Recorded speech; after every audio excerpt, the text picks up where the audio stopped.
എല്ലാ കൂട്ടുകാർക്കും നമ്മുടെ പുതിയ വീഡിയോയിലേക്ക് സ്വാഗതം. ഇന്നത്തെ നമ്മുടെ വീഡിയോ കാറ്ററിംഗ് സ്പെഷ്യലായിട്ട് നല്ലൊരു മസാലക്കറിയാണ്. ഇലസദ്യകളിൽ ഒരുപാട് ഇഷ്ടത്തോടു കൂടി തന്നെ കഴിക്കുന്ന ഈ ഒരു മസാലക്കറി നമുക്ക് വളരെ രുചികരമായിട്ട് തന്നെ എല്ലാവർക്കും വീടുകളിൽ തയ്യാറാക്കിയെടുക്കാം. ഈ ഒരു ഉരുളക്കിഴങ്ങ് മസാലക്കറി തയ്യാറാക്കിയെടുക്കുമ്പോൾ ഇതിലേക്ക് ഗ്രീൻ പീസ് നമുക്ക് ചേർക്കാവുന്നതാണ്. ഞാനിവിടെ ഗ്രീൻ പീസ് ഒഴിവാക്കിയിട്ട് പൊട്ടറ്റോ മാത്രം വെച്ചിട്ടാണ് ഇതുപോലെ വളരെ സ്വാദേറിയ കറി തയ്യാറാക്കിയെടുക്കുന്നത്. മസാലക്കറി തയ്യാറാക്കുമ്പോൾ അതിന്റെ ആ ഒരു സ്വാദ് വർദ്ധിപ്പിക്കുന്നതിനായിട്ട് തോലോടുകൂടി ഉരുളക്കിഴങ്ങ് പുഴുങ്ങി തയ്യാറാക്കുന്നതാണ് നല്ലത്. അതുപോലെ തന്നെ ഇതിലേക്ക് ചേർക്കുന്ന മസാലകളെല്ലാം ചൂടാക്കി എടുത്തതിന് ശേഷമായിരിക്കണം കറി തയ്യാറാക്കി എടുക്കേണ്ടതും. അപ്പോഴാണ് മസാലക്കറിക്ക് സ്വാദ് കൂടുതൽ കിട്ടുന്നത്. വീഡിയോ കാണുമ്പോൾ നിങ്ങൾക്ക് ഇഷ്ടപ്പെടുവാണെങ്കിൽ നിങ്ങളുടെ വിലയേറിയ ലൈക്കിൽ തരാനും വീഡിയോ കൂട്ടുകാരിലേക്കൊന്ന് ഷെയർ ചെയ്ത് കൊടുക്കാനും മറക്കല്ലേ.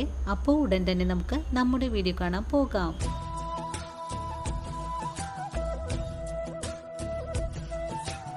ഇനി നമുക്ക് ഉരുളക്കിഴങ്ങ് മസാലക്കറി തയ്യാറാക്കാൻ തുടങ്ങാം. ഇതിനായിട്ട് ഞാനിവിടെ 4 ഉരുളക്കിഴങ്ങ് പുഴുങ്ങി ഒന്ന് കട്ട് ചെയ്ത് വെച്ചിരിക്കുവാണ്. ഒരുപാട് കുഴഞ്ഞ് പോകുന്ന രീതിയിലല്ല വേവിച്ചെടുത്തിട്ടുള്ളത്, ആവശ്യത്തിന് മാത്രം വേവായിട്ടുള്ളൂ. ഇനി നമ്മുടെ മസാലയിൽ കിടന്നൊന്നുകൂടെ വേവേണ്ടതാണ്. അതുപോലെ മസാലക്കറി തയ്യാറാക്കുമ്പോൾ ഇതുപോലെ പുഴുങ്ങിയ ഉരുളക്കിഴങ്ങ് വെച്ച് ചെയ്യുമ്പോഴാണ് ആ ഒരു മസാലക്കറിക്ക് നല്ല ടേസ്റ്റ് ഉണ്ടാവുന്നത്. ഇനി നമുക്കിതൊന്ന് മാറ്റി വയ്ക്കാം. അതിനുശേഷം ഇതിലേക്ക് ആവശ്യമായ മറ്റുള്ള ചേരുവകൾ കൂടെ നമുക്ക് എടുത്തു വെക്കണം. ഇനി ഇതിലേക്കായിട്ട് ഒരു ബോൾ വെളുത്തുള്ളി ഒന്ന് രണ്ടായി പിളർന്നത്, ഒരു ചെറിയ കഷ്ണം ഇഞ്ചി നീളത്തിൽ കട്ട് ചെയ്തത്, ഒരു 3 പച്ചമുളക് കട്ട് ചെയ്ത് വെച്ചിരിക്കുവാണ്. ഇനി നമുക്ക് പൊടികളായിട്ട് വേണ്ടത് 1 സ്പൂൺ അളവില് മല്ലിപ്പൊടി, 3/4 സ്പൂൺ അളവില് കാശ്മീരി മുളക് പൊടി, 1/4 ടീസ്പൂൺ അളവില് എരിവെള്ള മുളക് പൊടി, 1/2 സ്പൂൺ അളവില് ഗരം മസാല പൊടി, 1/4 ടീസ്പൂൺ അളവില് കുരുമുളക് പൊടി, 1 നുള്ള് മഞ്ഞൾപ്പൊടി. ഇത്രയും പൊടികളാണ് നമുക്ക് ആവശ്യമായിട്ടുള്ളത്. ഇനി നമ്മുടെ മസാലക്കറി തയ്യാറാക്കി എടുക്കാനായിട്ട് ഒരു പാൻ അടുപ്പിലേക്ക് വെച്ചിട്ടുണ്ട്. പാൻ ഒന്ന് ചൂടായി വരട്ടെ. ഈ ഒരു സമയത്ത് തന്നെ 2 ചെറിയ സവാള ഞാനൊന്ന് നൈസായിട്ട് കട്ട് ചെയ്ത് കൂടെ വെച്ചിട്ടുണ്ട്. പാൻ ഇപ്പോൾ ചൂടായി വന്നിട്ടുണ്ട്. നമുക്കിതിലേക്ക് എടുത്തു വെച്ചിട്ടുള്ള മസാലകൾ ചേർക്കാം. ഞാൻ ഈ മസാലകൾ പരിചയപ്പെടുത്തിയപ്പോൾ 1 നുള്ള് പെരിഞ്ജീരകപ്പൊടി കൂടെ എടുത്തു വെച്ചിട്ടുള്ള കാര്യം പറയാൻ മറന്നു പോയിട്ടുണ്ട് കേട്ടോ. അപ്പോൾ ഇനി നമുക്ക് ഈ പൊടികൾ ഈ പാനിലേക്ക് ഇട്ട് കൊടുക്കാം. ഇനി ഫ്ലെയിം സിമ്മിൽ വെച്ച് കൊടുത്ത് പൊടികൾ മൂപ്പിച്ചെടുക്കാം. കരിഞ്ഞു പോവരുത്. പൊടികളൊന്ന് നല്ലോണം റോസ്റ്റ് ചെയ്തെടുക്കണം. അങ്ങനെ നമ്മുടെ പൊടികൾ ചെറിയ തീയിൽ വെച്ച് നല്ലോണം റോസ്റ്റ് ചെയ്തെടുത്തിട്ടുണ്ട്. പൊടികൾ നല്ലോണം മൂപ്പായി വരുമ്പോൾ നല്ലൊരു സ്മെല്ല് കൂടെ വരും. ഈ ഒരു സമയത്ത് നമുക്ക് പാനിൽ നിന്നും പൊടികൾ എടുത്ത് മാറ്റാം. വീണ്ടും അതേ പാൻ തന്നെ അടുപ്പിലേക്ക് വെച്ച് കൊടുത്തിട്ടുണ്ട്. പാൻ ഒന്ന് ചൂടായി വരട്ടെ. നമുക്ക് കുറച്ച് വെളിച്ചെണ്ണ ഒഴിച്ചു കൊടുക്കാം. വെളിച്ചെണ്ണയിൽ തയ്യാറാക്കുമ്പോഴാണ് ഈ ഒരു മസാലക്കറിക്ക് നല്ല ടേസ്റ്റ് കിട്ടുന്നത്. വെളിച്ചെണ്ണ ചൂടായി കഴിഞ്ഞാൽ നമുക്കിതിലേക്ക് 1 നുള്ള് കടുക് ചേർക്കാം. ഇനി കടുകൊന്ന് പൊട്ടി വരട്ടെ. കടുകിപ്പോ പൊട്ടിക്കഴിഞ്ഞിട്ടുണ്ട്. ഇനി നമുക്കിതിലേക്ക് വറ്റൽ മുളകും കറിവേപ്പില കൂടെ ചേർക്കാം. ഇതിന്റെ കൂടെ തന്നെ കട്ട് ചെയ്ത് വെച്ചിരിക്കുന്ന ഇഞ്ചി വെളുത്തുള്ളി ചേർക്കാം. ഇതൊന്ന് മുരിയിച്ചെടുക്കാം. വെളുത്തുള്ളിയും ഇഞ്ചിയും ഒന്ന് ചെറുതായിട്ട് മുരിഞ്ഞു വന്നിട്ടുണ്ട്. ഈ ഒരു സമയത്ത് നമുക്കിതിലേക്ക് എടുത്തു വെച്ചിട്ടുള്ള സവാള 2 എണ്ണം ചേർക്കാം. ഈ സവാള നല്ല ഗോൾഡൻ കളറിലേക്ക് ആയി വരണം. അതുവരെയും നമുക്കൊന്ന് വഴറ്റിയെടുക്കണം. വഴറ്റുന്ന സവാള എളുപ്പത്തിൽ മുരിഞ്ഞ് കിട്ടുന്നതിനായിട്ട് നമുക്കിതിലേക്ക് കുറച്ച് ഉപ്പ് ചേർക്കാം. ഉപ്പുപൊടി ചേർക്കുവാണ്. മെറൂൺ കളറിലേക്ക് സവാള ഒന്ന് മുരിഞ്ഞ് കിട്ടണം. അതുവരെയും വഴറ്റിയെടുക്കാം. ഇപ്പോൾ നമ്മുടെ സവാള ഇതുപോലെ ഒന്ന് വഴണ്ട് വന്നിട്ടുണ്ട്. ഈ ഒരു പരുവമായാൽ പിന്നെ നമുക്കിതിലേക്ക് നമ്മൾ കട്ട് ചെയ്ത് വെച്ചിരിക്കുന്ന പച്ചമുളക് ചേർക്കാം. വീണ്ടും ഇളക്കി യോജിപ്പിച്ച് കൊടുക്കാം. നല്ലോണം ഇളക്കി യോജിപ്പിച്ചതിന് ശേഷം ഫ്ലെയിം ഒന്ന് കുറച്ച് വെച്ച് കൊടുക്കാം. സമയത്ത് നമുക്കിതുപോലൊരു ചെറിയ തക്കാളി ഒന്ന് കട്ട് ചെയ്ത് വെക്കാം. ഇനിയിപ്പോൾ നമ്മൾ ഫ്രൈ ചെയ്ത് വെച്ചിരിക്കുന്ന മസാലപ്പൊടിയാണ് ഫ്ലെയിം കുറച്ച് വെച്ച് കൊടുത്തിട്ട് ചേർത്ത് കൊടുക്കേണ്ടത്. ഇനി പൊടി ചേർത്ത് ഒന്നുകൂടെ വഴറ്റിയെടുക്കാം.